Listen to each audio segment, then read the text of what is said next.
And an amazing, a beautiful podcast, guys. That being the NRG Duo podcast. If you have not followed this, that being Andy Miller alongside Hector Rodriguez from Team NRG, you guys need to go check out this podcast because there is no other organization who has not only one, but two CEOs who every single week talk about the organization and esports and moves, and they're going to be giving me a lot of content. So if you guys want to check them out, do me a favor. Guys, thanks to a viewer out there actually sending me this particular clip, though, as I do try and listen to as much content as possible. It's a crazy, crazy world that we live in. When it comes time for behind the scenes stuff that we probably will never know about, that is why I love, seeing the background, behind the scenes thoughts and ongoing movements that never did happen in esports, as during the latest Duo podcast, guys, that being Hecz, talking about the offers he did field besides Team NRG.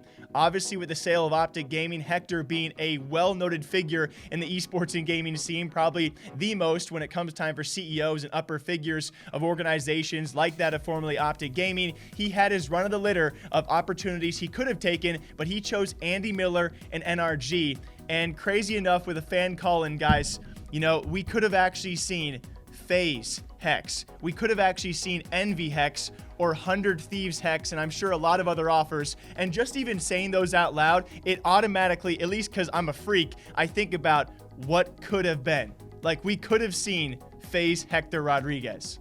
What made you choose, Energy, and was it, the dynamic duo, with Andy, or was it, just kind of how he had that same mindset?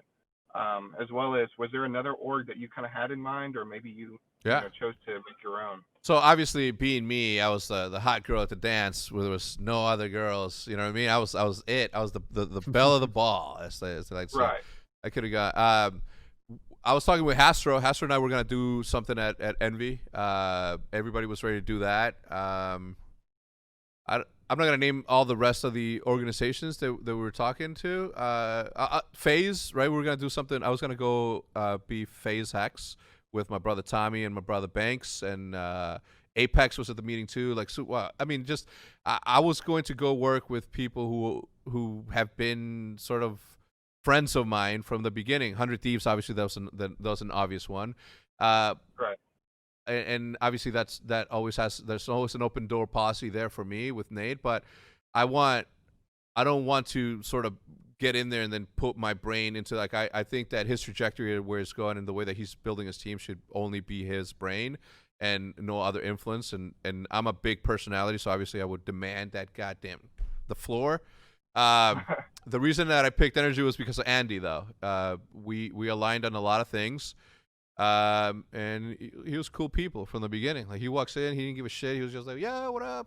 Like, I opened the door to the Hecz court, just moves past me and just walks in. He's like, yo, what up? It's like, owns the place and shit. So it was pretty cool. I'm like, man, look at this guy. So It's just, I love this kind of stuff because it always makes you wonder, what if? In case you guys are actually wondering as well, we talked about this a long, long time ago. Ironically enough, by many eyes out there, the protege of a guy like Hecz, that being Nadeshot, starting 100 Thieves, as he says, always an open door policy there, and whatever the future does hold. We've talked about Nadeshot when he formerly left OpTic Gaming, the irony of all of this, and the fact that he too almost joined FaZe Clan and almost was a co-owner in FaZe Clan. Question: did you ever get offered to join another org like before 100 Thieves was a thing? Yeah, I was gonna be a co-owner of FaZe Clan. Damn. Wait, really? What happened to that? Somebody that was working at FaZe Clan at the time was not necessarily running the show, but he was like the point man, and I wasn't a very big fan of him. You just stunned the chat. It would have involved me like working with him like on a daily basis. Yeah. And the problem with FaZe is I love and respect everything they've done, but it just would have felt unnatural to me because like I came up with OpTic, they came up with FaZe. And if I joined FaZe, I felt like I was taking credit for something I didn't do. It's just like a guy like me, I'm connecting the dots. Like, what if Nadeshot didn't have that bad relationship? All of a sudden, it was FaZe Nade, and then later down the road, it was FaZe Hecz with FaZe Nade. You would have to think that FaZe Clan, I mean, they already are a well-established brand, a well-recognized brand in esports, one of the top ones out there. You got to imagine if they got those two figures, they'd be an unstoppable force. Ironically enough, speaking of an unstoppable force, you have a team like NRG, who I've been blowing smoke for quite some time. I already have a video that's been done, but we've been crunching out so much content. These guys, Hecz and A Miller have been doing some crazy moves for NRG, which will continue in the future. And I want to ask you guys a question. We'll leave it on this. Maybe I'll talk more about this in the future.